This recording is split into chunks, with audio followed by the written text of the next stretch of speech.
Morning प्यारे बच्चों, मेरा नाम प्रीति और आज मैं आपके सामने लेकर आई हूँ डीओई की वर्कशीट नंबर 74 जो कि सामाजिक विज्ञान से संबंधित है। आज का विषय है बच्चों भारत में राष्ट्रवाद। जनवरी 1921 में असहयोग आंदोलन के शुरू होने के बाद इस आंदोलन में बच्चों विभिन्न सामाजिक समूहों ने अपनी अपनी आकांक्षाओं के साथ इसमें भाग लिया। सभी ने स्वराज के आह्वान को स्वीकार तो किया, लेकिन उनके लिए उसके अर्थ जो थे बच्चों वो अलग अलग थे। इस कार्यपत्रक में हम कस्बों, शहरों में लोगों की भागीदारी के बारे में पढ़ेंगे।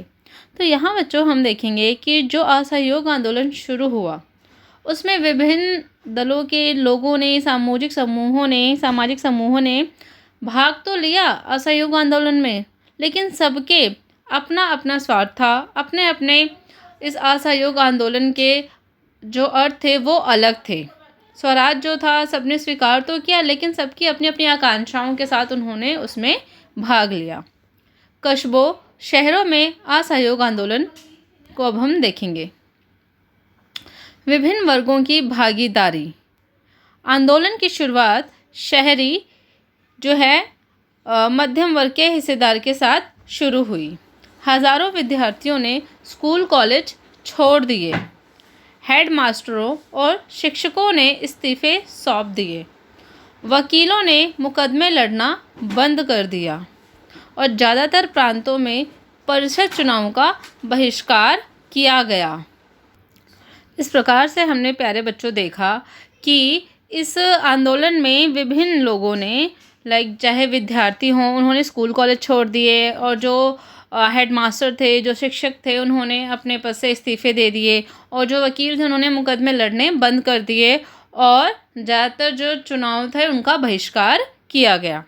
इसके बाद है बच्चों विदेशी वस्तुओं पर प्रभाव। विदेशी सामानों का बच्चों बहिष्कार किया गया। शराबों की दुकानों की पिकेटिंग की गई और विदेशी कपड़ों की होली जलाई जाने लगी।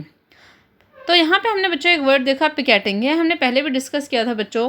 पिकेटिंग का अर्थ होता है बच्चों चाहे वो शराब की दुकान हो, चाहे दफ्तर हो, चाहे कोई फैक्ट्री हो, वहाँ पे जो अंदर जाने का रास्ता होता है उसको रोक दिया जाता है, उसी को हम पिकेटिंग कहते हैं।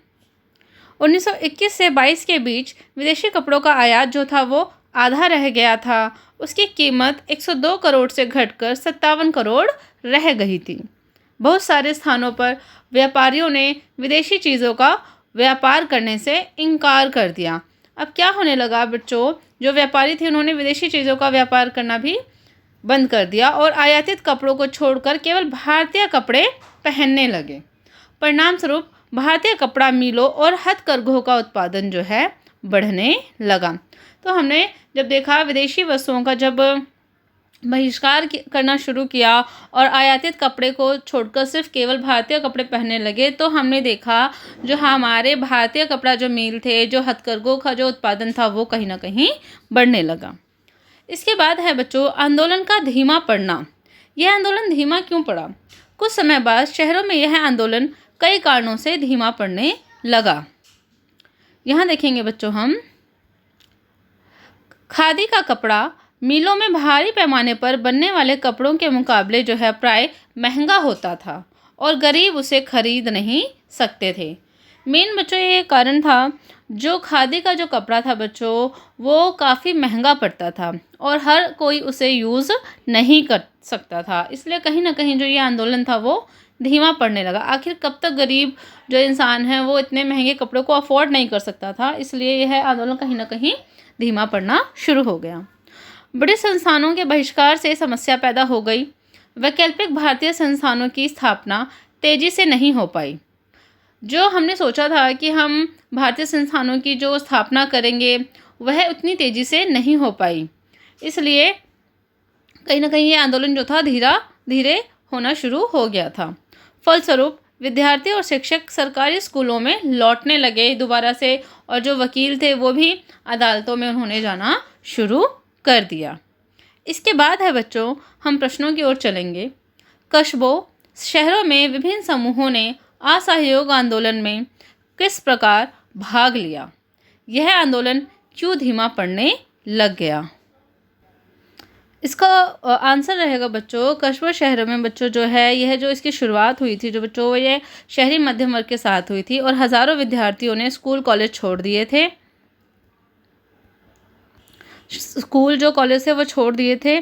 सभी ने स्वराज के आह्वान को स्वीकार तो किया, लेकिन सॉरी बच्चों, स्कूल कॉलेज छोड़ दिया था और जो शिक्षक थे जो उन्होंने इस्तीफे सौंपने दिए और वकीलों ने मुकदमे लड़ना बंद कर दिए। ज़्यादातर प्रांतों में परिषद चुनाव का बहिष्कार किया गया। यह आंदोलन क्यों धीमा पड़ गया बेटा? अभी हमने देखा कि इसके आंदोलन बढ़ने के हमने 2 कारण देखे। यह दोनों कारण आप इसमें मेंशन कर सकते हैं। इसके बाद है बच्चों, अगर आप असहयोग आंदोलन के दौरान एक विद्यार्थी होते तो आप इसमें किस प्रकार भाग लेते? तो बच्चों, अगर हम इस टाइम पे एक विद्यार्थी होते तो हम बच्चों सबसे पहले अपने जो हमारे स्कूल कॉलेज थे हम उसको छोड़ देते और लोगों को जागरूक करते इस आंदोलन में भाग लेने के लिए, और विदेशी वस्तुओं का बहिष्कार भी करते और लोगों को इस आंदोलन में ज़्यादा से ज़्यादा प्रेरित करते भाग लेने के लिए। धन्यवाद। इस तरह से आशा करती हूँ आप सभी लोगों को यह वीडियो पसंद आई होगी। वीडियो को लाइक सब्सक्राइब करना ना भूलें। धन्यवाद।